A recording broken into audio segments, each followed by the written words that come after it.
সুপ্রিয় দর্শক, স্বাগত জানাচ্ছি সম্পাদকীয়তে। আমি ওমর ফারুক। আওয়ামী লীগ প্রধান শেখ হাসিনা কয়েকদিন আগে দলীয় কর্মীদের নির্বাচনী প্রস্তুতির নির্দেশ প্রদান করেছেন।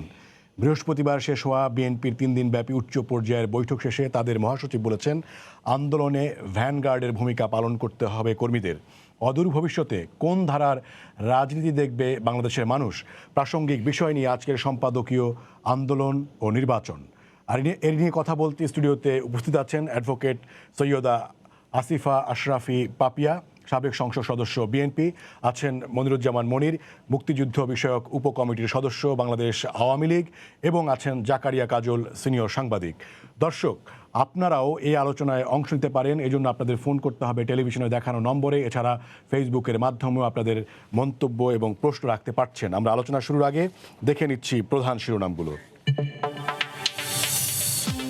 এই ভ্যালির ফাঁদে 44 লাখ গ্রাহক, দেনা 1000 কোটি টাকা। সিইও রাসেল ও স্ত্রীর নামে সাভারে কোটি কোটি টাকার সম্পদ। প্রতারণার মামলায় 2 জন 3 দিনের রিমান্ডে। প্রধানমন্ত্রীর যুক্তরাষ্ট্র সফরে গুরুত্ব পাবে করোনা টিকা, রোহিঙ্গা সংকট ও জলবায়ু ইস্যু। জাতিসংঘ সাধারণ অধিবেশনে নিউ ইয়র্ক যাওয়ার পথে ফিনল্যান্ডে শেখ হাসিনা। মেট্রো রেলে যাত্রী ওঠানামার সুবিধায় নতুন করে জমি অধিগ্রহণের সিদ্ধান্ত, ফার্মগেটে হাব করার পরিকল্পনা। প্রকল্প এলাকা থেকে যন্ত্রাংশ চুরির ঘটনায় গ্রেফতার 5। কক্সবাজার সৈকতে 2 ঘন্টার ব্যবধানে 2 জনের লাশ উদ্ধার, 1 জনের দেহে আঘাতের চিহ্ন। খতিয়ে দেখছে পুলিশ। জেলা প্রশাসনের সচেতনতামূলক প্রচার শুরু। টানা ব্যর্থতার দায়ে বরখাস্ত বাংলাদেশ ফুটবল দলের হেড কোচ জেমি ডে। অন্তর্বর্তীকালীন দায়িত্বে বসুন্ধরা কিংসের কোচ অস্কার ব্রুজেল।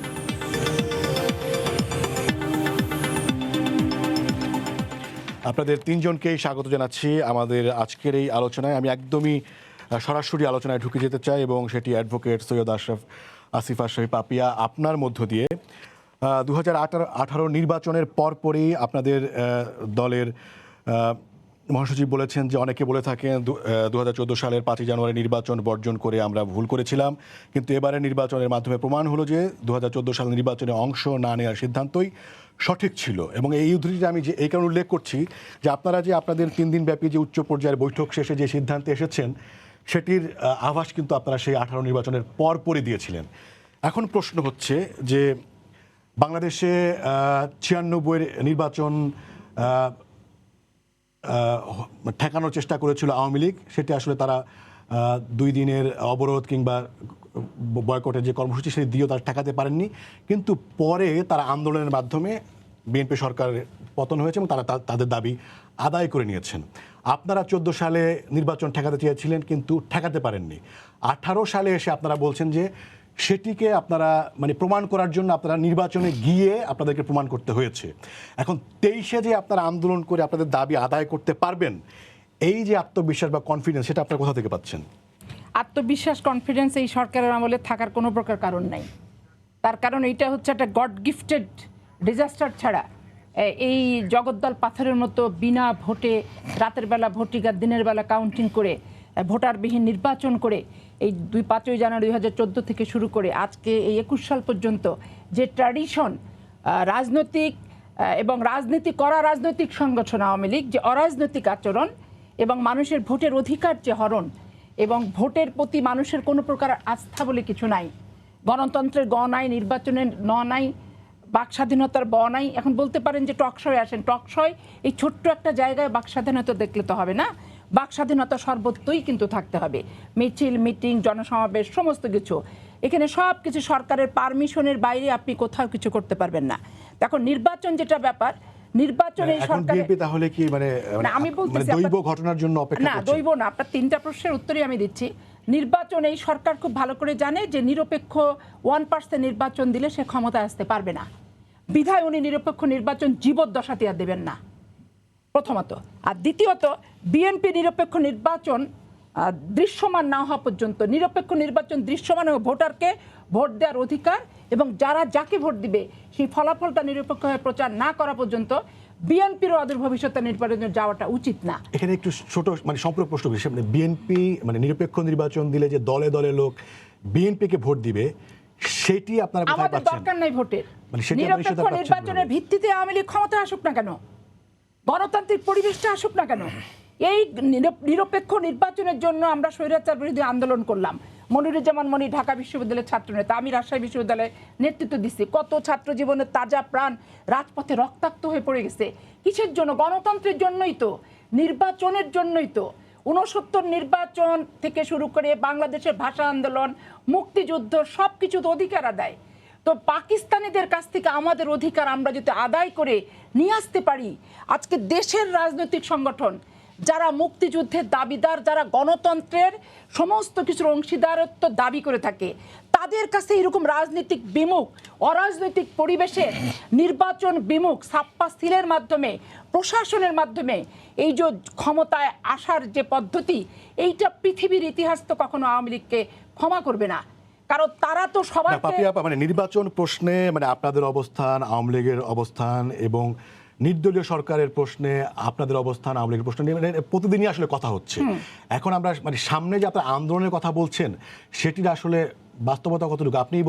আপনিই বলছেন যে মানে সেটার কোনো আপনি ভাই আত্মবিশ্বাস আন্দোলন পাচ্ছেন না। আমি বলি, আন্দোলন করে এই সরকারকে হটানো যেটা বলেন, মানুষ কম বেশি প্রশাসনকে ওই সারা জীবনই টুকটাক মানুষ ব্যবহার করে, কিন্তু আওয়ামী লীগ এই 2008 থেকে শুরু করে 21 পর্যন্ত একবারে জেলা আওয়ামী লীগের দরকার নাই, পৌর আওয়ামী লীগেরও দরকার নাই, ছাত্রলীগ যুবলীগেরও দরকার নাই, জেলা ডিসি লীগ এসপি লীগ থাকতো সব ঠিক। কারণ তারাই বায়োডাটা দিচ্ছে, তারাই কাকে কি মিটিং হবে জানাচ্ছে, তারাই কাকে কত % ভোট দিয়ে কিভাবে জানাবে। আর ওই যে আপনার ইভিএম, যে মারবো এখানে লাশ পড়বে শ্মশানে, ভোট দিব ধানে পড়বে নৌকায়, এই সিস্টেমে তো মানুষের যেখানে এজেন্ট নাই, কোনো আস্থার কোনো জায়গা নাই, কোনো অভিযোগ যদি দেয় কাউন্টিংয়ের কোনো ব্যবস্থা নাই, কিচ্ছু নাই, ভিতরে কি মনিটরিং কি।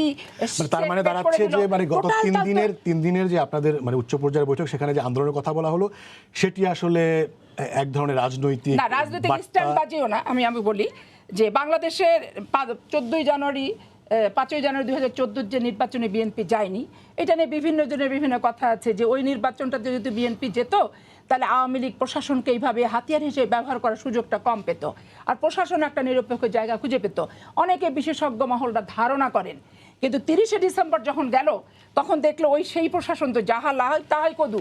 ওই লাও 5ই জানুয়ারি 2014 যা করবে, কদুও এই 30শে ডিসেম্বর একই কাম করেছে।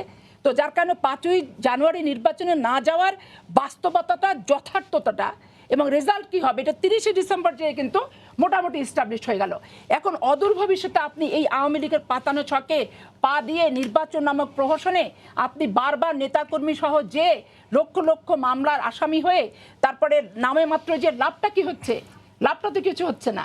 আর আন্দোলনের কথা আপনি যেটা বললেন, আমি আপনার কাছে আবারও আসবো, এবং তখন আমি জানতে চাইবো যে মানে আন্দোলন এবং নির্বাচন এই মুহূর্তে এসে দুইটাই আসলে বিএনপির জন্য শাখের করাত হিসেবে শাখের করাত হিসেবে দাঁড়াচ্ছে কিনা।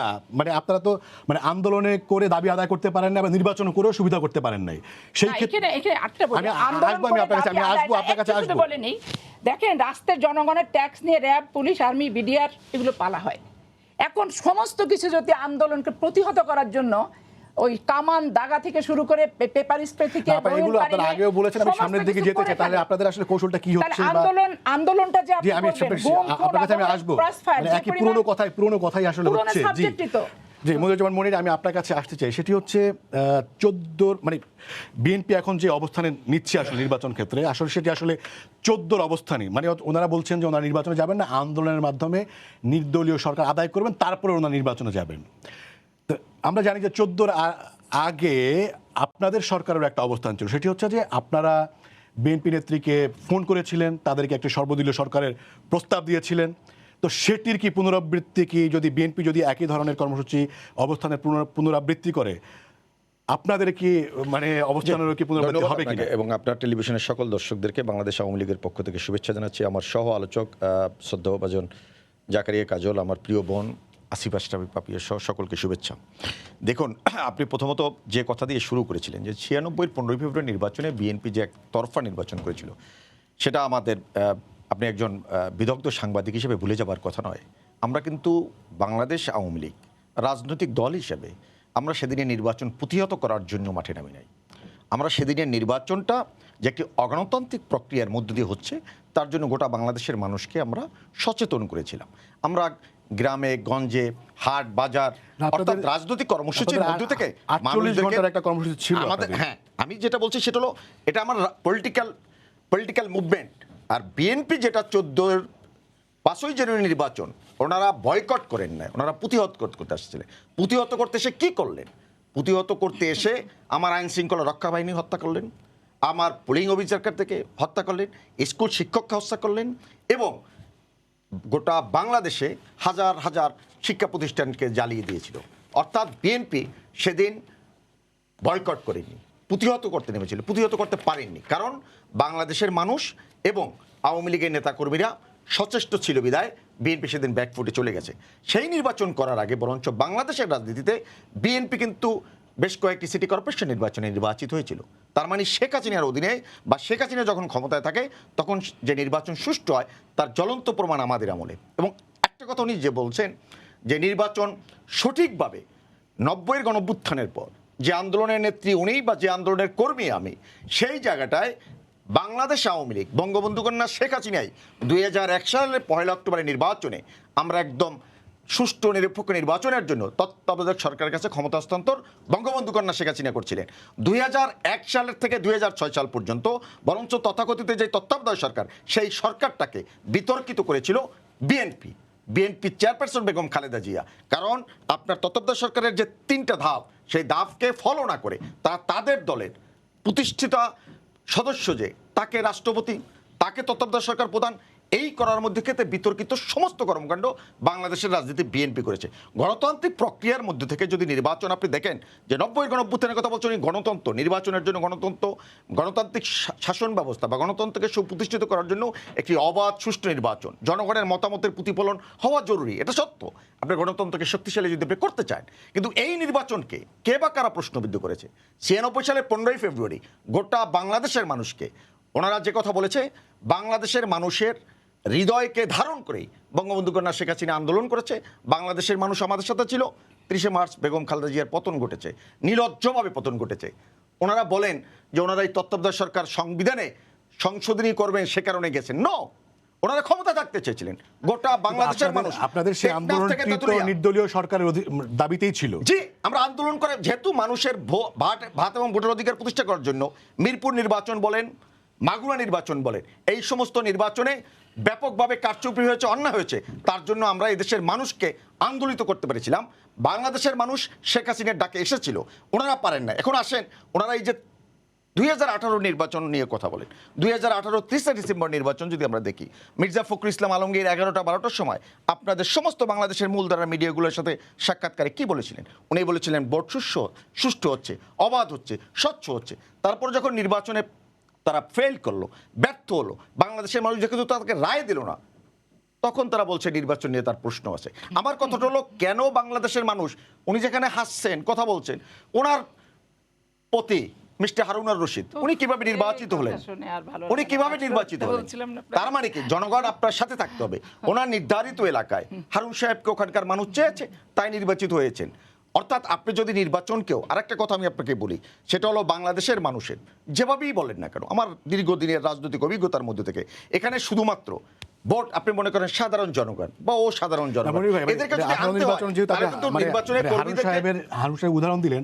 আপনার কি মনে হয় যে 18 নির্বাচনে বা এরপরে কিছু নির্বাচন আমরা দেখেছি যেখানে আওয়ামী লীগের প্রার্থী পাচ্ছে 1 লাখ ভোট, সেখানে কোনো আসনে বিএনপির প্রার্থী পাচ্ছেন 4,000-5,000 ভোট, এইটা আসলে বাংলাদেশের রাজনীতি ভোটের মাঠের প্রকৃত চিত্র আপনার মনে হয়? একটা ঘটনা আমি আপনাকে বলি। আমার নির্বাচন এলাকার জালাকাঠি 1 রাজাপুর কাঠালিয়া, আমি প্রতিটা সংসদীয় নির্বাচন, স্থানীয় সরকার নির্বাচন প্রতিটা সময় আমি আমার এলাকায় সময় দিই। আমি আপনাকে একটা কথা বলি, ওনাদের ওই আসনের খুব জনপ্রিয় নেতা এক সময় ছিল জনাব শাহজাহান উমর সাহেব 2018 নির্বাচনে তার কর্মী ছিল না, মাঠে নামতে পারে, আমি উপস্থিত ছিলাম, আমি অনুশীলন পাই নাই, আমি আমার দলের যে প্রার্থী ছিলেন তার পক্ষে কিন্তু কাজ করেছি। অর্থাৎ জনশূন্য কখন হয়ে যায়, কর্মী শূন্য কখন হয়ে যায়? যখন দেখা এই রাজনীতিটা ভুল, বিএনপির রাজনীতি আগাগোড়া ভুল। দেখুন, একটি গণতান্ত্রিক প্রক্রিয়ার মধ্যে থেকে যদি রাজনীতির বিকাশ ঘটতো, তাহলে 14 নির্বাচনে বেগম খালেদা জিয়া যদি গণতান্ত্রিক রাজনৈতিক দল হিসেবে নিজেদের কোনো দাবি করেন, যদি ওটা ফেক পলিটিক্যাল পার্টি, ফেক জন্মদিন এবং ফেক আপনার কবরস্থান, এরকমের মধ্য থেকে এদের সমস্ত কিছু ফেক যদি না হতো, আপনার বিএনপি আমার দৃষ্টিতে, আপনার দৃষ্টিতে আমরা দেখছি বেশ কয়েকবার ক্ষমতা এসেছে এবং বেগম জিয়া 2বার ক্ষমতা এসেছে। 91 সালে 27 ফেব্রুয়ারি নির্বাচন, 2001 সালে 1 অক্টোবর নির্বাচনে। 14 আন্দোলন নির্বাচনের পর বেগম খালেদা জিয়া অসহযোগের যে ডাক দিয়েছিল কোনো একটি গণতান্ত্রিক রাজনৈতিক দল, সেই অসহযোগ যদি আপনি উড্ড করেন, চলে যান, তাহলে কিন্তু সাংবাদিক সম্মেলন করে আপনাকে অসহযোগ আন্দোলন থেকে বলতে হবে যে আমার এই পরবর্তীতে কর্মসূচি আমি জানাবো। একটি রাজনৈতিক দল হিসেবে সে বিকাশমান ঘটে না বিদায় এখন পর্যন্ত বাংলাদেশের মানুষ জানে না যে বিএনপির ডাকে অসহযোগ আন্দোলন চলছে কি চলে নাই, বা বন্ধ হয়েছে কি হয় নাই, এটা এখন পর্যন্ত জানে না। অর্থাৎ আপনি একটি গণতান্ত্রিক রাজনৈতিক দলকে যদি জানতে চেয়েছিলাম, মানে 14 নির্বাচনের আগের মতো যদি বিএনপি তাদের আন্দোলন যদি মাঠে গড়াতে পারে এবং সেই অবস্থান যেতে পারে, তাহলে কি আওয়ামী লীগ তার অবস্থান মানে 14তে যেভাবে নিয়েছিল সেটা করবে? আওয়ামী লীগ বঙ্গবন্ধু কন্যা শেখ হাসিনা উদার গণতান্ত্রিক একটি রাষ্ট্র ব্যবস্থা কায়েম করতে চান বিদায় বেগম খালেদা জিয়া সেদিন টেলিফোন করেছিলেন, গণতন্ত্রকে শক্তিশালী করতে চান বিদায়। কিন্তু সেদিন বাংলাদেশের মানুষ দেখেছে বেগম খালেদা জিয়া বঙ্গবন্ধু কন্যা মাননীয় প্রধানমন্ত্রীর সাথে কি ব্যবহার করেছিল। আমার প্রশ্নটা হলো, আপনি যে কথা বলছেন এই আন্দোলন, ওনাদের তো প্রধান ব্যক্তি বেগম জিয়াকে কেন্দ্র করে রাজনীতি, ওনারা বলেন যে মিথ্যা মামলা বেগম খালেদা জিয়ার। বেগম খালেদা জিয়া যখন দণ্ডিত হলেন তখন বিএনপি কি বলেছে? বিএনপি বলছে বাংলাদেশে আন্দোলন করে ম্যাচাগার করে দেবে। বাংলাদেশের মানুষ এই ঢাকার শহরে আপনি আমি বসবাস করি, 2 কোটি মানুষ বসবাস করি, বিএনপি আন্দোলন করতে পারবে বলে আপনারা মনে করেন না, সেটি বলছেন।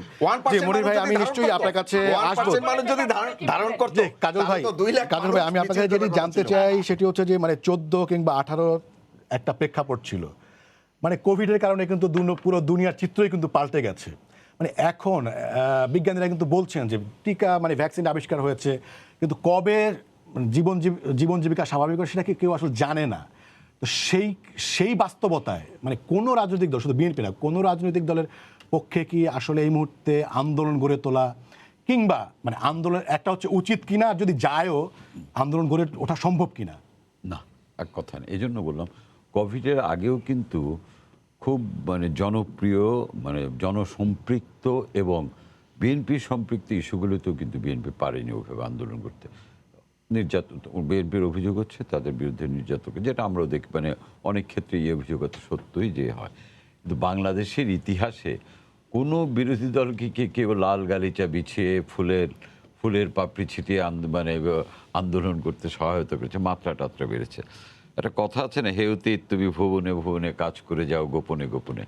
বাংলাদেশের রাজনীতিতে 75 পরবর্তী বাংলাদেশের রাজনীতিতে আওয়ামী লীগের মতো একটা প্রতিষ্ঠিত দলকেও কিন্তু অনুমতি নিয়ে রাজনীতি করতে হয়েছে। একটা আওয়ামী লীগ, যে আওয়ামী লীগ স্বাধীনতার সংগ্রামের জনকই বলি আমি, সেই আওয়ামী লীগকেও কিন্তু 75 পরবর্তী সময়ে মানে নির্দিষ্ট কর্তৃপক্ষের অনুমতি নিয়ে রাজনীতি করতে হয়েছে। আজকে তারই ধারাবাহিক ওই যে বাংলাদেশ 75 পরবর্তী রাজনীতিতে যে একটা পরিবর্তন এসছে, আমি এটাকে গুণগত পরিবর্তন বলবো না, অবনমনগত পরিবর্তন যেটা এসছে, তার ফলশ্রুতিতে এখন পাপি আপা যেটা বললেন, তাদের মিছিল করতে পারমিশন নিতে হয় বা সমাবেশ করতে অনুমতি নিতে হয়, এইটাই কিন্তু লিগেছে এই ধারাবাহিকতা। আপনি যদি গোড়ায় একরকম করেন, এটা রেশ কিন্তু থেকে যায়। আমাদের একটা দুঃখ কি জানেন, কি 73-এ কি বিশেষ ক্ষমতা হয়নি, এর মতো বাজে আইন আর নাই, কিন্তু যেই দলই যখন ক্ষমতা যায় এটা কিন্তু আর কেউ বাদ করে না।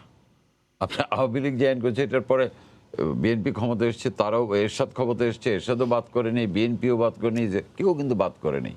আবার আওয়ামী লীগ যখন বিরোধী, একই অবস্থা। আমি এটা বোঝাচ্ছি যে আমাদের রাজনৈতিক মনোজগৎ যেটা, বাংলাদেশের রাজনীতিতে আমার মনে রাজনৈতিক মনোজগতের একটা পরিবর্তন আনতে হবে। এটা হয়তো এই প্রজন্ম পারবে না, পরের প্রজন্ম পারবে, আমি জানি। আপনি জানেন যে আপনি যেটা রেফারেন্স দিলেন যে বিএনপি 3 দিনের একটা, এটা কিন্তু বিএনপি বহুদিন পরে বিএনপির ভারপ্রাপ্ত চেয়ারম্যান, যাকে নিয়ে অনেক, সেটা অন্য প্রসঙ্গ, তার সঙ্গে কিন্তু দলের বড় নেতা, ছোট নেতা, সহযোগী সংগঠনের নেতাদের কিন্তু বহুদিন পরে একটা মত বিনিময়ের একটা প্ল্যাটফর্মে তারা করেছেন, এবং আমি এটাকে রাজনৈতিকভাবে ইতিবাচক হিসাবে দেখতে চাই, এটা হওয়া উচিত। কালকেই বিএনপির উনি বোধহয় বিশেষ সম্পাদক ডক্টর আসাদুজ্জামান রিপন, তার সঙ্গে আমার একটা টকশো ছিল, উনি সেখানে স্পষ্টতই বলেছেন যে তৃণমূলে যারা আছেন, মানে এই 3 দিনের সভায় তৃণমূলের মতামত হচ্ছে তারা কোনো নির্বাচনে যাবে না। নেতাদের উপর তারা ক্ষিপ্ত, কেন নির্বাচনে যাচ্ছে, তারা তৃণমূলের মতামত হচ্ছে নির্বাচনে যাওয়ার বিপক্ষে। কিন্তু বাংলাদেশের এখনকার যে বাংলাদেশ এবং বিশ্বের পরিস্থিতি, নির্বাচন ছাড়া কিন্তু ক্ষমতা পরিবর্তনে, যেটা পাবে বলে অ্যাক্ট অফ গড ছাড়া, ওটা তো অন্য প্রসঙ্গে, এটা তো হতাশা থেকে বলেছেন যে অ্যাক্ট অফ গড ছাড়া, কিন্তু নির্বাচন ছাড়া কিন্তু পরিবর্তন হবে না। এখন আপনি যদি গত নির্বাচনটা দেখেন, আমি এটা গতকালও বলেছি, আমরা আনঅফিসিয়ালি বলতেছিলাম, ভাড়াটে খেলোয়াড় দিয়ে যখন আপনি ম্যাচ খেলাবেন, ভাড়াটে খেলোয়াড় কিন্তু পা বাঁচিয়ে খেলবে, আর দলের যারা একদম খেলোয়াড় তারা কিন্তু মাথা গেল না পা গেল চিন্তা করবে না। 18-এর নির্বাচনে কিন্তু বিএনপি ভাড়াটে খেলোয়াড় দিয়ে খেলতে চেয়েছিল, ইফ আই নেম যে ডক্টর কামাল হোসেন তাদের নেতৃত্বে। বিএনপির মতো একটা দল, ডক্টর কামাল হয়তো জ্ঞানে গরিমায় অনেক শ্রদ্ধার জায়গাতে, বাংলাদেশের রাজনীতিতে ওনার রোলটাকে, যে বিএনপির মতো একটা প্রার্থী তাকে নিয়ে আসলো, রাজনীতিতে কৌশলগত ভুলগুলির কিন্তু মাসুল দিতে হয়। এবং 18 নির্বাচন সুষ্ঠু হয়েছে কি না হয়েছে সেটা ভিন্ন প্রসঙ্গ। এবং বাংলাদেশে আওয়ামী লীগের লোকজনও বলবে না যে শতভাগ সুষ্ঠু হয়েছে নির্বাচন। এবং বাংলাদেশে কোনো নির্বাচন নিয়ে কি আপনি বলতে পারবেন যে এই নির্বাচনটা শতভাগ সুষ্ঠু হয়েছে? কখনো মাত্রা কমেছে, কখনো বেড়েছে। আমার কাছে যেটা মানে মনে হয়, এই মুহূর্তে সরকার এবং সরকার বিরোধী সকল রাজনৈতিক দলের যেটা উদ্দেশ্য হওয়া উচিত, সেটা হচ্ছে নির্বাচন কমিশনের সংস্কার। আপনি জানেন ফেব্রুয়ারিতে নির্বাচন কমিশনের মেয়াদ শেষ হয়ে যাচ্ছে। আমাদের প্রচলিত আইনি নির্বাচন কমিশনকে কিন্তু যথেষ্ট ক্ষমতা দেওয়া হচ্ছে। দুর্ভাগ্যজনকভাবে গণতান্ত্রিক সরকারগুলো আমলে না, বরং 111-এর বিতর্কিত সরকার বলি, সামরিক সমর্থিত সরকার বলি, সেই সরকারের আমলে যে নির্বাচন কমিশনটা হয়েছে, সেটা টু সাম এক্সটেন্ট এখন পর্যন্ত বাংলাদেশের ইতিহাসে সবচেয়ে ভালো মানে নির্বাচন কমিশন এখন পর্যন্ত। 111-এর আমি দায়িত্ব নিই, 111-এর যে নির্বাচন কমিশন ছিল বাংলাদেশে এ পর্যন্ত যত election commission, that was to some extent better election. এছাড়া আওয়ামী লীগ আমলে, এরশাদের আমল, বিএনপির আমলে কোনো নির্বাচন কমিশনকে কিন্তু কারো কাছে প্রশংসা পায়নি, তাই না? আমার যেটা দুঃখ এবং আমার যেটা দাবি, এবং আমি মনে করি আমাদের পরের প্রজন্মেরই এক টিএন সেশন যদি ভারতের মতো 150 কোটি জনসংখ্যার দেশকে নির্বাচনকে সুষ্ঠু করতে পারে, আমাদের এই 18 কোটি 20 কোটি দেশের লোকে আমরা একটা লোক পাই না কেন? এখানে একটা আইন কিন্তু যথেষ্ট শক্ত। আওয়ামী লীগ, বিএনপি, জাতীয় পার্টি কেউ কিন্তু নির্বাচন কমিশন গঠনের বেলায় সেই আইনের প্রয়োগটা করেননি। আমার মনে হয় এখন আওয়ামী লীগ সরকার দলেরও নিজের স্বার্থে, কারণ সরকারের জন্য তো এটা খুব সুখপ্রদ বা এটা সুখকর বিষয় না যে তার নির্বাচন নিয়ে এরকম সমালোচনা হবে। এটা কিন্তু তাদের জন্য প্রকাশ্যে বলুক আর অন্তরে তাদের জন্য কিন্তু একটা বিব্রতকর বিষয়, আর বিরোধী দল তো বলেই যাচ্ছে। কাজেই এই দায়িত্বটা যদি আমরা মনে করি খালি সরকার আবেগের, সকল দলের এই ব্যর্থতার দায় সকল দলের, যে আমরা আইনসঙ্গতভাবে একটা সর্বজন গ্রাহ্য নির্বাচন কমিশন করতে পারিনি। সর্বজন গ্রাহ্য কখনোই হয়, কিন্তু অ্যাটলিস্ট 80% গ্রাহ্য। আমি মনে করি সকল রাজনীতিকের সরকার এখন মূল লক্ষ্য হওয়া উচিত আগামীতে আমরা যে নির্বাচন কমিশনটা পাবো, সেটা যাতে আইনের যথাযথ প্রয়োগটা করার মতো মেরুদণ্ড শক্ত থাকে, সেই নৈতিক বল থাকে, সেই মনের জোর থাকে, তাহলেই দেখবেন এই যে 14ই ফেব্রুয়ারি যে বলেন আর 18ই বলেন, কোনো নির্বাচনে হবে না। কাজে আমি ব্যক্তিগতভাবে মনে করি একজন সংবাদকর্মী হিসেবে, এই দেশে একজন নাগরিক হিসেবে, সকল রাজনীতির প্রতি আমাদের বাংলাদেশের মানুষের দাবি হওয়া উচিত, আইন করুন, আইন মোতাবেক নির্বাচন কমিশন করুন, যারা দেশে একটা সুষ্ঠু নির্বাচন দিতে পারে। জি পাপি আপা, নির্বাচন কমিশন নিয়ে আপনারা কি ভাবছেন? আর যেটি বলছিলাম যে আন্দোলন এবং নির্বাচন, মানে দুটি ক্ষেত্রেই বিএনপি উভয় সংকটে আছে কিনা? বিএনপির কোনো উভয় সংকট টকট নেই। তারপরে একটু কথা বলে নিই, মনিরুজ্জামান মনির যেটা 15 ফেব্রুয়ারি নির্বাচনের কথা বললেন, 15 ফেব্রুয়ারি নির্বাচন হচ্ছে আপনার ষষ্ঠ সংসদ নির্বাচন, যেটা যে তারা জোর করে ক্ষমতা থাকতে চাচ্ছিল, জোর করে ক্ষমতায় আওয়ামী লীগের মতো নির্লজ্জ বেহায়া যেভাবে ক্ষমতায় আছে, এরকম বিন্দু মাত্র দেশনেত্রী বেগম খালেদা জিয়ার ভিতরে এই মোটিভটা যদি অনুসমানও কাজ করতো, তাহলে ওই আগেই হচ্ছে তত্ত্বাবধায়ক সরকার যা ছিল নিজেই আগে বসেই থাকতো। যখন হচ্ছে শূন্য, তারা পদত্যাগ করার পর শূন্য আসনগুলোতে যখন ভোট হলো এই তত্ত্বাবধায়ক বিলটা পার্লামেন্টে পাশ করানোর জন্য, পাশ যখন হলো, তাহলে একটা পাতানো নির্বাচন দিয়ে নিজের ভোটে আবার এদের মতোই যেতে পারতাম। প্রশাসনও তো হাতেই ছিল, সবকিছু তো হাতে ছিল এনাদের মতোই। এনাদের মতো থাকলে তো আর জনতার মঞ্চ হতো না। না, বলছি আমি প্রশাসন তো হাতেই ছিল। আচ্ছা, জনতার মঞ্চটা হলো কখন? জনতার মঞ্চটা যখন হলো, তাহলে আওয়ামী লীগ প্রজাতন্ত্রের কর্মকর্তার যে নিয়ম নীতি সমস্ত কিছু ভঙ্গ করে ক্ষমতায় আসার জন্য জনতার মঞ্চ তৈরি করে মানুষকে দিগম্বর করে গর্ভবতী মহিলার প্রসব যন্ত্রণায় হাসপাতালে যেতে না পারার আকুতি নিয়ে রাস্তায় ছটফট করার মতো অগণতান্ত্রিক পরিবেশ সৃষ্টি করে ওনারা ক্ষমতায় আসার যে নীল নকশা পাকাপুক্ত, এটা তো বাংলাদেশে যেদিন থেকে আসছেন সেদিন থেকেই ওনারা চেষ্টা করছেন।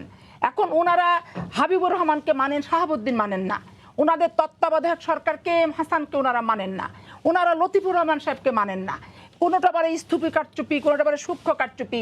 আরে ভাই 5ই জানুয়ারি 2014 তো পুকুর চুরি, ভোটার ছাড়াই ভোট করলেন। তো ভোটার ছাড়া ভোট কিভাবে হয়? কোনো পার্সেন্টেজ ভোটারই তো যায়নি, তারপরে আপনারা একটা পার্সেন্টেজ দেখালেন যে এইটুক পার্সেন্টেজ গেছে, ওই ভোট একতরফা হলো, যাই হলো আপনারা দেখালেন। তো যতটুকু দেখিয়েছেন ওটাও তো কারচুপি। কোনো আপনি নিজেই তো ভোট দিতে যাননি, যতগুলো লোক দাঁড়িয়েছে ভোটে আপনাদের দল থেকে তারা নিজেরাই তোকে ভোট দিতে যায়নি, এবং নিজের ভোট নিজেরাই যারা দেয় না তারা আবার ওই 29% আর 39% আপনারা দেখানটা কিভাবে? বেগম খালেদা জিয়া ভোট করেনি, ভোটাররা ভোট দিতে যায়নি, আপনাদের আওয়ামী লীগের লোকও ভোট দিতে যায়নি। এটাই হচ্ছে চরম বাস্তবতা। 30শে ডিসেম্বর আমরা ভোটে যেতে চেয়েছিলাম, ভোট আমরা করতে চেয়েছিলাম, রাতের বেলা আপনারা কাটিং কুটিং যা কিছু সব মেকানিজম করে ফেলেছেন। আর টকশো আসলে হারুন সাহেবের এমপি হওয়া, হারুন সাহেবের এমপি হওয়া, এই মানে টকশো আসাই আমি বন্ধ করে দিছি এই প্রশ্ন। তাহলে হারুন সাহেবকে কি হারুন সাহেবের এমপি হওয়াটা বিব্রত হন? না, বিব্রত আমি হই না, এটা অপ্রাসঙ্গিক একটা প্রসঙ্গ। এই কারণে প্রসঙ্গ, হারুন সাহেব ওখানে থাকে, ওখানে আমাদের কন্টেস্ট হচ্ছে জামাত ইসলাম আর বিএনপির, আওয়ামী লীগ হচ্ছে থার্ড পার্টি। 5ই জানুয়ারি 2014 আমরা ভোট করিনি, আওয়ামী লীগের লোক এমপি হয়েছে।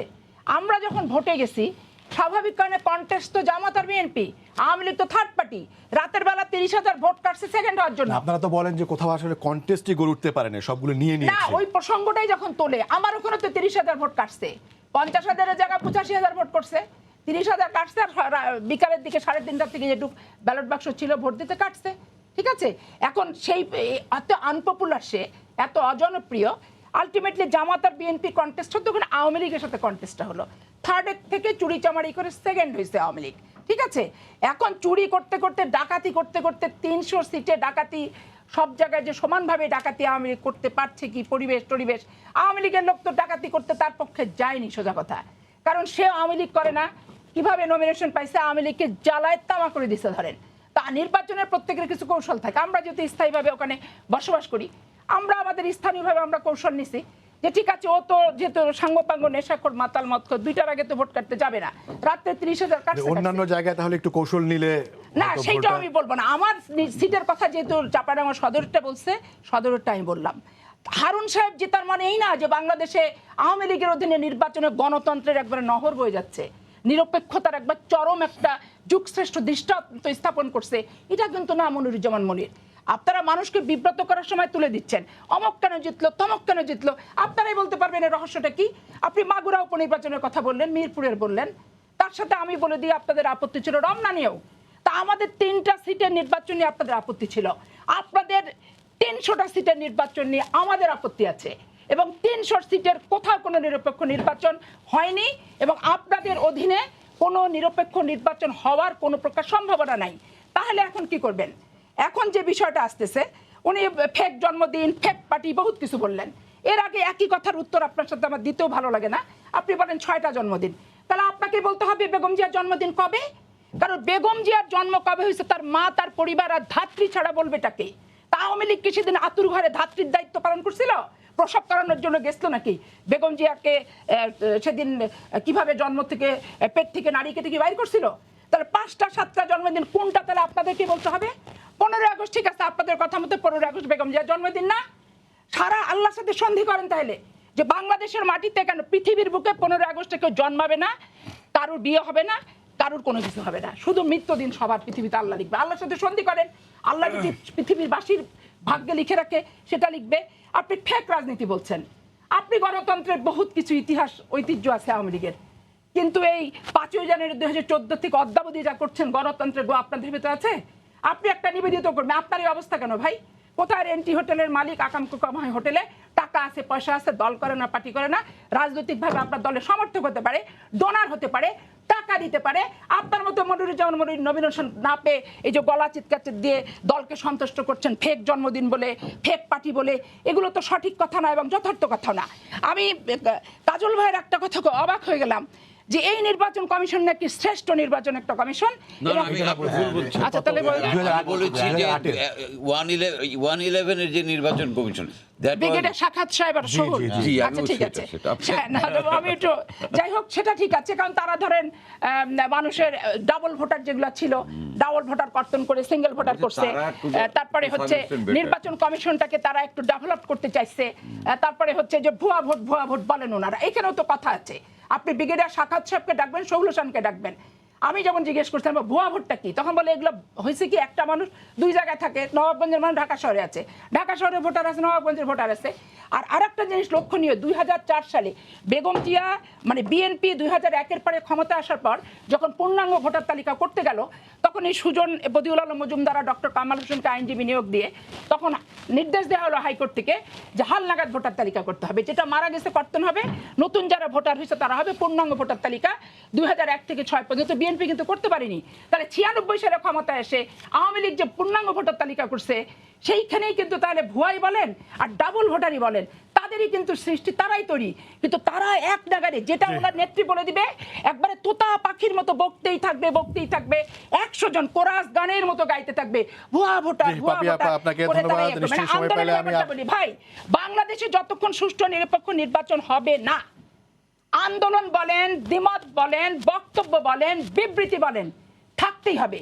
এখন আপনি যদি শুধু ওই গান পাউডার দিয়ে মানুষ মেরে, তারপরে হচ্ছে বাসে আগুন দিয়ে লগি বৈঠা দিয়ে মানুষ মেরে লাশের উপর নৃত্য করাটা যদি আন্দোলন মনে করেন, ওই আন্দোলন ছাড়া এরা যদি ক্ষমতা ছাড়বো না মনে করে থাকে, অদূর ভবিষ্যতে ওই রকমই যে আন্দোলন হবে না, এইটা নিশ্চয়তা কিন্তু কেউ দিতে পারবে না যে হবে না। অবশ্যই হতে হবে, কারণ মানুষেরও সহ্য ধৈর্যের একটা সীমা আছে। আর সাধারণ মানুষের যেটা ব্যাপার, যে কোনো আন্দোলন সাধারণ মানুষকে সম্পৃক্ত করতে হবে। সাধারণ মানুষ হিসাব করে যে এটা তো আমার বাপের সম্পত্তি না, ক্ষমতা যাওয়া কি বাবার সম্পত্তি, পৈতৃক সম্পত্তি।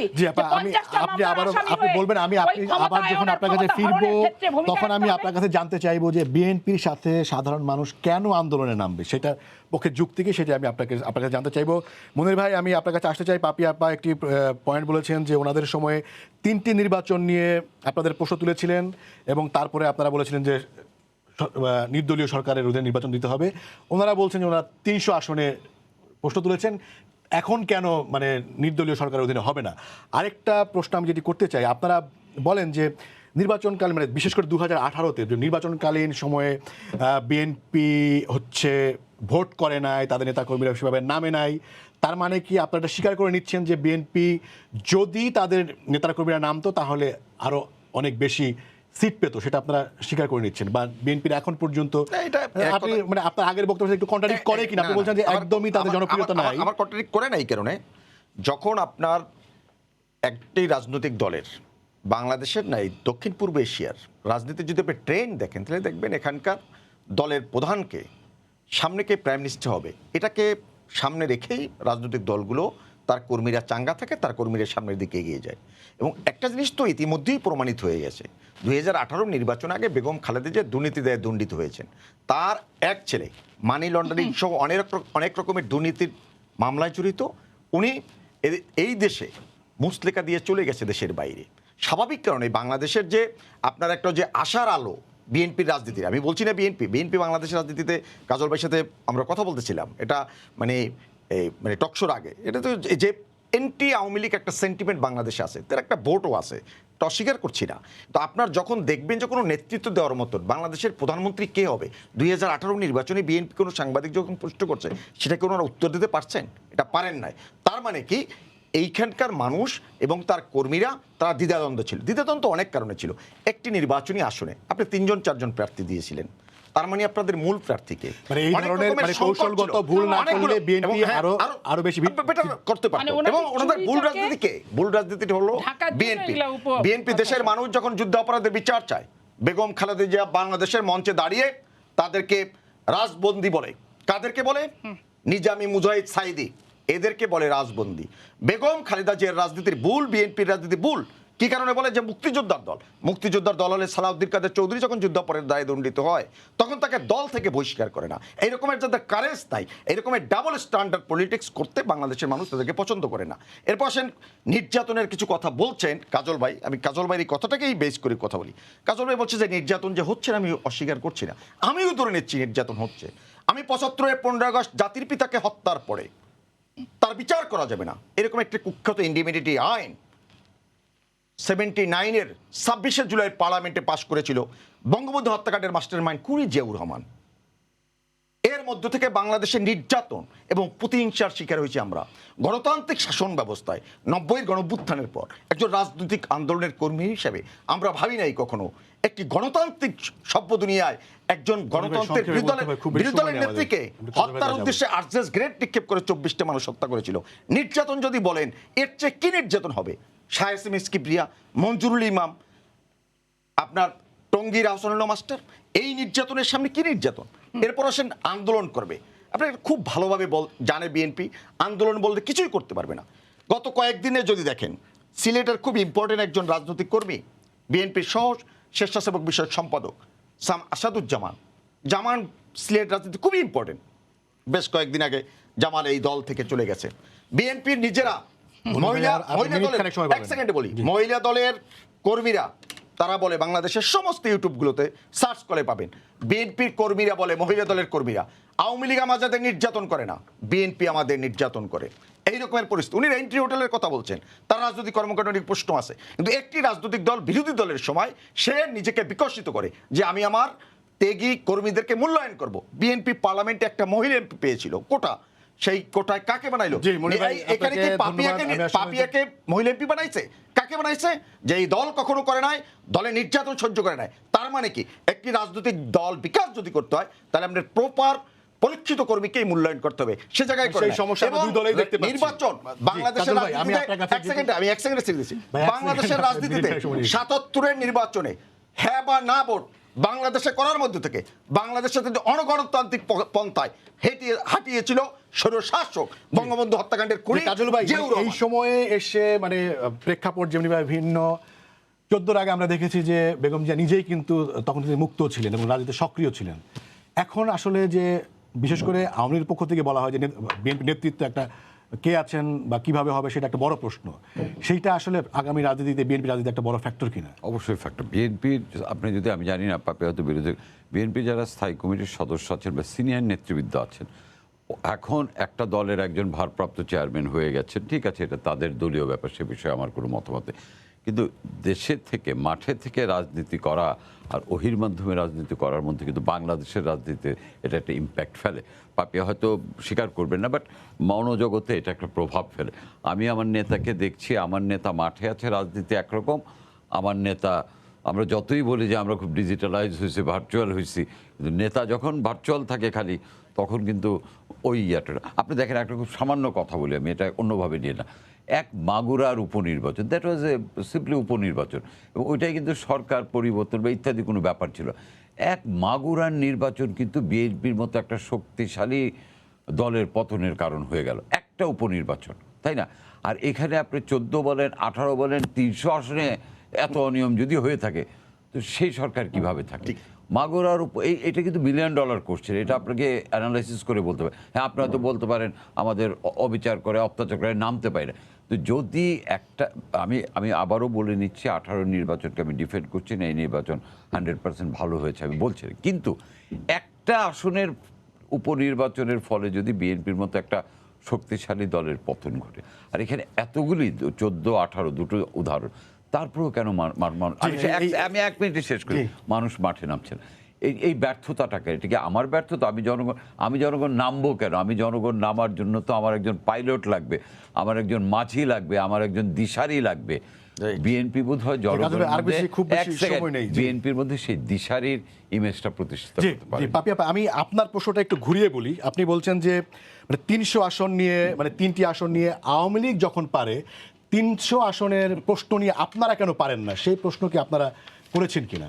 না, আমরা পারা না পারার ব্যাপার না। ওই যে যেটা বললাম, আমি বলছি যে প্রশাসনকে আওয়ামী লীগ যেভাবে ব্যবহার করছে, একবারে জেলা আওয়ামী লীগের সভাপতি সেক্রেটারির মতো করে ডিসিএসপি ইউনোকে, এবং খোদ ওনার নেত্রী তার বাসভবন থেকে, সরকারি বাসভবন থেকে তাকে নিয়ন্ত্রণ করে, ফোন করে। এমন কোনো ডিসি, এমন কোনো ইউনো, এমন কোনো থানার ওসি নাই যে সরাসরি ওনার নেত্রীর সাথে ফোনে আলাপ হয় না, কি কথা হয় না, কি ডাইরেকশন তাকে নেয় না। স্বাভাবিক কারণ এমনি তো ছাত্রলীগ করা সাবেক লোকজনই হচ্ছে প্রশাসনের সর্বত্রই আছে। তর্কের খাতিরে যদি ধরেও নেই, মানে আপনাদের সময়ও আপনারা কেন পারেন না? না, আমরা ওইভাবে প্রশাসনকে ব্যবহার করি, ব্যবহার না করেন, মানে নিয়ন্ত্রণ তো রাখতে পারেন না। না, নিয়ন্ত্রণ আমরা রাখতেও চেষ্টা করিনি। নিয়ন্ত্রণ মানে সরকার নিয়ন্ত্রণ থাকবে না একটা না, প্রশাসন? কেন আমার অকামে আমি কেন নিয়ন্ত্রণ করব? না, সরকারের নির্দেশ মানবে তো। সেটা অন্য জিনিস। সরকারি কাজে সরকারি নির্দেশ। আর আমি আকাম করাবো প্রশাসনের লোককে দিয়ে যে ভোটারের দরকার নেই, ব্যালট বাক্সে সিল মার, আপনাদের সময়, আপনাদের সময়ই ওনারা জনতার মঞ্চে গিয়েছিলেন, আপনাদের সময় ওনারা জনতার মঞ্চে গিয়েছিলেন, আপনারা সেটা ঠেকাতে পারেন না কেন? কেন ঠেকাবো কেন? আপনার সরকারে আমরা সরকারি থাকি না কেন? কারণ উশৃঙ্খলতা বিশৃঙ্খলতা আওয়ামী লীগ তো সব জায়গায় সর্বত্রই তার হচ্ছে প্রচার করছে। কিভাবে নেব শাস্তিমূলক ব্যবস্থা? কারণ বিএনপি একটা উদারমনা রাজনৈতিক সংগঠন। সেটা কি সরকারের ব্যর্থতা যে আমরা নিয়ন্ত্রণ করতে পারিনি? আমাদের হচ্ছে উদারতার কারণে আমরা প্রশাসনকে রাজনৈতিক কর্মীর মতো ব্যবহার করতে পারিনি। এটা আজকে ব্যর্থতা হচ্ছে। আমাদের শেষ করতে হচ্ছে, আর সময় দিতে পারছি না। আপনাকে ধন্যবাদ, সময় শেষ হয়ে গেছে। কথা বলছে যে চাঁদাবাজির মামলায় দণ্ডিত মনিরুজ্জামান মনির, আপনাকেও ধন্যবাদ কাজল ভাই। দর্শক আপনাদেরও ধন্যবাদ জানিয়ে শেষ করছি আজকের সম্পাদকীয়। আগামীকাল আবারও দেখা হবে রাত 10টায়, দেখার আমন্ত্রণ রইল। শুভরাত্রি।